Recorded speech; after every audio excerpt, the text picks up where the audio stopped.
Let's use our minds today. Apparently, I got a phone call and it just interrupted it, but I'm going on to the recording. So I'll upload both of them at the same time. But this is still dealing with the video I just done in regards to the English possession and territories in regards to uh, uh, the Anglo-Saxon tribes who inhabit it.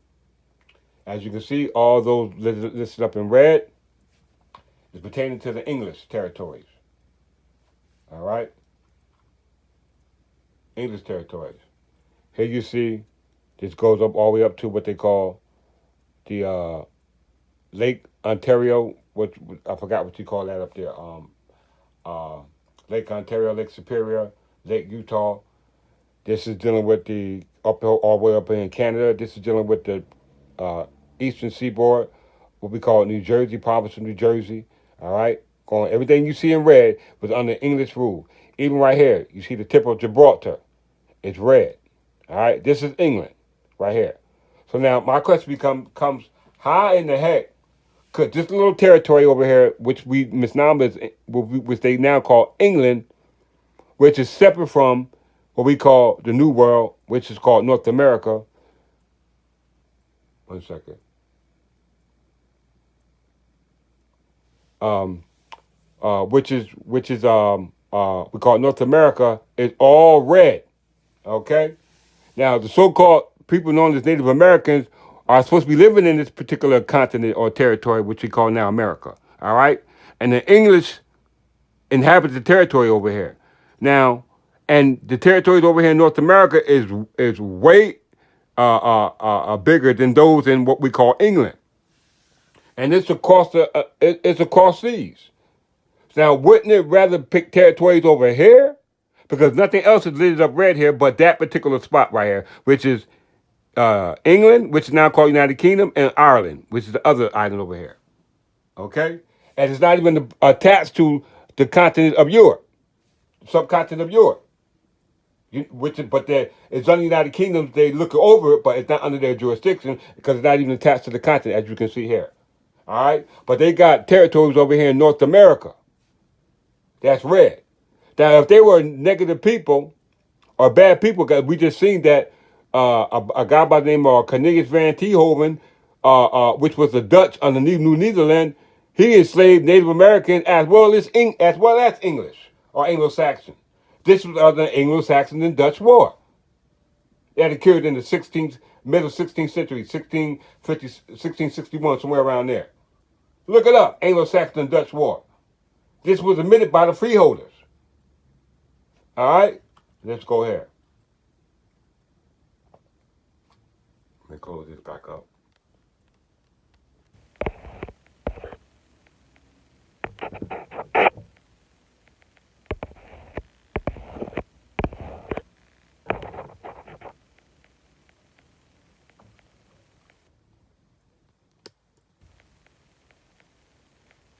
Wait 1 second. It says overseas possession, also known as the English colonial empire, comprised of a variety of overseas territories that were colonized, conquered, or otherwise acquired by the former Kingdom of England during the century before the Act of Union of 1707 between the Kingdom of England and the Kingdom of Scotland, created by the Kingdom of Great Britain. Now we know that's a lie. Why? Because once again, if it says during the century before the Acts of 1707. Now we know the Kingdom of England lasted from 927, even prior before that, being that they were Anglo-Saxon tribes, but it passed down through different houses. All right, last house being the House of Stuart, 1714 under Queen Anne. All right, let's go to the origin of it, since they're making reference to the Kingdom of England and its overseas possessions, which is all part of the Kingdom of England, no matter how you look at it. All right, it says that the origin, you see that? The origin, the Kingdom of England is generally dated from the rule of Atherton. It's generally dated. It goes back even further before that, but they only make a reference to the general dating of them having the records or getting the records from our ancestors. Because Atherton was the son of King Alfred the Great. King Alfred the Great means wise elf. He was married to I forgot her name, but she was an Asiatic sister. Afro-Asiatic sister or Berber. I forgot the name. I don't want to just guess at it, but she was a sister. All right. Since the Kingdom of England is generally dated from the rule of Ashton from 927 during the rule of the House of Nglinga. All right. From 1030 to 1014 and 1060 to 1042. England, this is at the time of Edward the Confessor, the son of King Edgar the Peaceful, who was actually Jesus. England was part of the personal union that included domains of Scandinavia, In 1066, William the Conqueror, Duke of Normandy, conquered England. This is the French we're talking about. All right? They conquered England, making Duchy a crown land of the English throne. You hear that?